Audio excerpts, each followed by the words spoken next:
Sir जी, वो है तो कांग्रेस की पैदाइश। आप ममता का इतिहास देख लो। पहला चुनाव मुर्शिदाबाद से ही वो जीती थी कांग्रेस के राज में, और कांग्रेस के कैंडिडेट के रूप में खड़ी हुई थी ऐसे सांसद। तो वो जो खून में है वो तो रहेगा ही ना। अच्छा भाई, ये डेमोग्राफी बंगाल की चेंज करना चाहती है ममता बानो।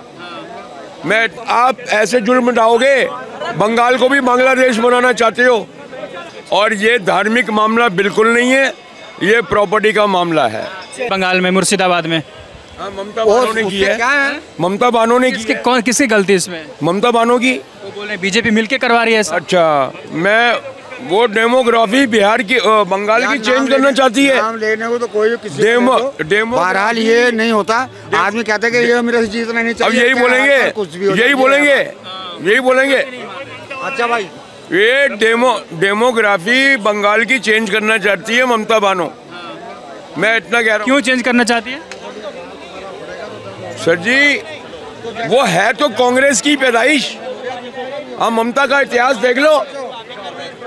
पहला चुनाव मुर्शिदाबाद से ही वो जीती थी कांग्रेस के राज में, और कांग्रेस के कैंडिडेट के रूप में खड़ी हुई थी ऐसे सांसद।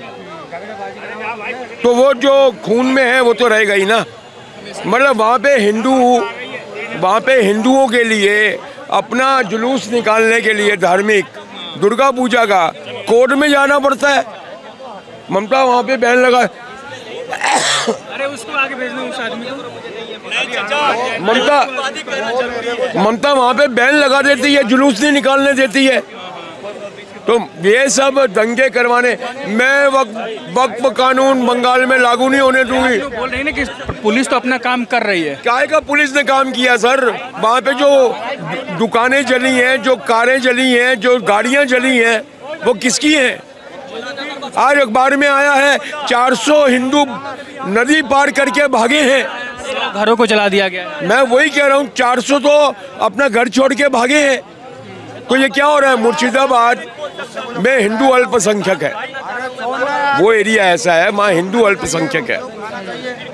तो आप ऐसे जुर्म डालोगे, बंगाल को भी बांग्लादेश बनाना चाहते हो। 2026 चुनाव है विधानसभा का, इसके लिए ऐसा किया जा रहा है। देखिए, ममता का बंगाली लोग बहुत समझदार हैं। अगर 34 साल ज्योति बसु ने लगातार वहाँ राज किया और ज्योति बसु को वहाँ पे उखाड़ दिया, तो ममता बानो की क्या भी साथ। ठीक है, क्या नाम है? ओजस अग्रवाल। ममता, बंगाल में दंगा हो गया मुर्शिदाबाद में, जानते हो उसके बारे में? 100 घरों को जला दिया गया, करीब कई गाड़ियाँ जला दी गई। कई लोग बोल रहे हैं कि टारगेट करके भगवा झंडा को उतरवाया जा रहा है, हिंदुओं पर मारा जा रहा है। क्या है इस पर आपकी क्या ओपिनियन? होना नहीं चाहिए सर। रॉयट्स होते हैं तो गलत है, लोगों का नुकसान होता है, आगजनी होती है, पब्लिक प्रॉपर्टी को नुकसान पहुंचाया जाता है, तो ये नहीं होना चाहिए। और सरकार कहीं ना कहीं सरकार की ये कमी है कि वो क्यों नहीं रोक पा रही है वहाँ पर रॉयट्स वगैरह हो रहे हैं। कई लोग बोल रहे हैं कि ममता सरकार की जिम्मेवारी बनती है, उनको ये सब चीज़ें नहीं करवानी चाहिए, क्योंकि पार्लियामेंट से कानून बन के आए तो उसको इम्प्लीमेंट कराना उनकी जिम्मेवारी है। देखो, अभी कानून सुप्रीम कोर्ट में जाएगा, अगर ठीक हुआ कॉन्स्टिट्यूशन के हिसाब से तो वो कानून बन जाएगा, कोई दिक्कत नहीं है। और जब तक अभी तक उस पर भी वो है, सुप्रीम कोर्ट जब तक फैसला नहीं सुना देता। पर ममता बनर्जी की तो ड्यूटी है ना कि इतने लॉ एंड ऑर्डर को मेंटेन रखें। वो कई लोग बोल रहे हैं कि मिली भगत है उनकी, वो जानबूझ के ऐसे सरकार के विरोध में करवा रहे हैं, क्योंकि केंद्र से उनका 36 का आंकड़ा चल।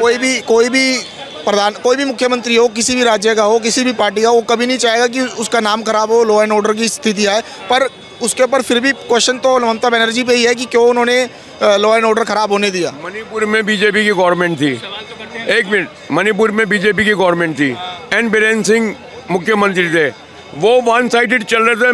मैतेई समुदाय के लिए सपोर्ट कर रहे थे और कुकी समुदाय के लिए नहीं कर रहे थे। केंद्र ने मणिपुर में राष्ट्रपति शासन लगा दिया, अपनी विधानसभा भंग की, अपनी सरकार भंग की बीजेपी ने, और वहाँ राष्ट्रपति शासन लगा दिया। तो ये ममता बनर्जी के लिए भी चेतावनी है, वहाँ भी लगेगा राष्ट्रपति शासन। वहाँ तो बहुत बड़ा है। अच्छा, आप कह रहे हैं कि वहाँ मैतेई के साथ थी सरकार, यहाँ पे ममता किसके साथ? ममता 100% अल्पसंख्यकों के साथ है। अगर वो मैं अल्पसंख्यक, मैं मुसलमानों के साथ है। जब मैं सीधा ममता बानो बोल रहा हूँ, आप वो नहीं समझ रहे हो। वक्फ बोर्ड का जो कानून है वो मेरे हिसाब से ठीक नहीं है, क्योंकि संविधान के चाहिए था भाई, चलो नहीं देखो ऐसा है, अभी सुप्रीम कोर्ट में मुद्दा जाएगा और सुप्रीम कोर्ट देखेगा कि कॉन्स्टिट्यूशनली 16 को सुनवाई है ना, कॉन्स्टिट्यूशनली वैलिड है या नहीं है। आप ये देखो जो मुद्दा है वो कॉन्स्टिट्यूशनली मेरे हिसाब से तो ठीक नहीं है। जो वक्फ कानून है ये रद्द होना चाहिए, ये बिल्कुल गलत कानून है। मुतवल्ली उनका चीफ होगा, मुतवल्ली बोला जाता है जो है वक्फ बोर्ड का, और ये धार्मिक मामला बिल्कुल नहीं है, ये प्रॉपर्टी का मामला है। मैं इतना कह रहा हूँ, ये धार्मिक मामला नहीं है। मुतवली भी जो बात ही नहीं, पीछे चले जाएंगे, वक्फ बोर्ड लंबा चल जाएगा। अभी बात कह देता हूँ, मुतवली जो होगा ना वो भी जो क्या बोलते हैं सरकार नॉमिनेट करेगी, चुनावित नहीं होगा, वो मनोनीत होगा। चुनावित होना चाहिए ना सर।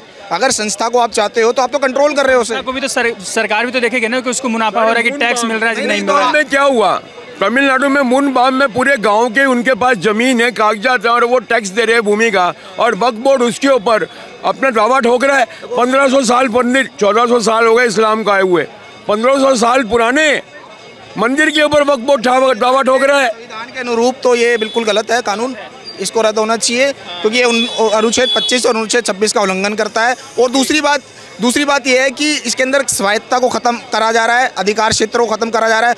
अधिकार क्षेत्र सुनिए मेरी बात। माता वैष्णो देवी श्राइन एक्ट है, ठीक है, जगन्नाथ टेम्पल एक्ट है, और भी बहुत सारे एक्ट हैं, उसके अंदर एक भी गैर हिंदू नहीं हो सकता है। तो आप क्यों एक वक्फ बोर्ड जो उनकी धार्मिक संगठन है, धार्मिक वो है, उसको आप क्यों जो है उसके अंदर नॉन मुस्लिम को भी इंक्लूड कर रहे हो? हम ये कह रहे हैं हो नहीं सकता, ये कह रहे हैं हो नहीं सकता। हम कह रहे हैं आओ ना, नहीं होता ना। वो आएंगे नहीं ना। चंद्रबाबू नायडू ने अभी एक कानून, चंद्रबाबू नायडू ने तिरुमली मंदिर है जो वहाँ पर उन्होंने बोला था कि गैर हिंदू नहीं होंगे उसमें। नहीं, गैर हिंदू प्रसाद बनाने में नहीं होंगे। नहीं, मेरी बात सुनो, प्रसाद बनाने में नहीं होंगे। आप बात को तोड़ आज तक एक भी गैर हिंदू आप मुझे माता वैष्णो देवी श्राइन बोर्ड में दिखा दो, जगन्नाथ टेम्पल बोर्ड में दिखा दो, या फिर जो तमिलनाडु जो रिलीजियस एक्ट है उसके अंदर दिखा दो। वक्फ बोर्ड रिलीजियस एक्ट नहीं है, धार्मिक मामला नहीं है, ये प्रॉपर्टी का मामला है, प्रॉपर्टी का। ये धार्मिक मामला है। कैसे धार्मिक? क्योंकि धार्मिक मामला इसलिए है क्योंकि अनुच्छेद 26 और 25 ये कहता है कि जो हर संस्था को जो है अपने धार्मिक रूल्स रेगुलेशंस के हिसाब से चलाने का अधिकार है। वो अनुच्छेद 26 और 25 इसको गारंटी करता है। 34,000 केसेस हैं वक्फ बोर्ड के खिलाफ, जिसमें से 9,000 केसेस सिर्फ मुसलमानों ने ही डाले हैं। जमीन क्या हो गया? ये क्या हो गया के लिए तो संशोधन हुआ है। ये क्या हो गया के लिए ही तो संशोधन हुआ है। मैंने कानूनी पक्ष रखा है, संविधान के अनुरूप ये गलत है। ये आप दोनों की राय को लोग कमेंट सेक्शन में सही ठहराएंगे कि चाचा सही बोल रहे हैं कि भाई साहब सही बोल रहे हैं। बाकी आप अपनी राय रखिएगा कमेंट सेक्शन में। बाकी बने रहे हमारे साथ और देखते रहिए द लोकसभा।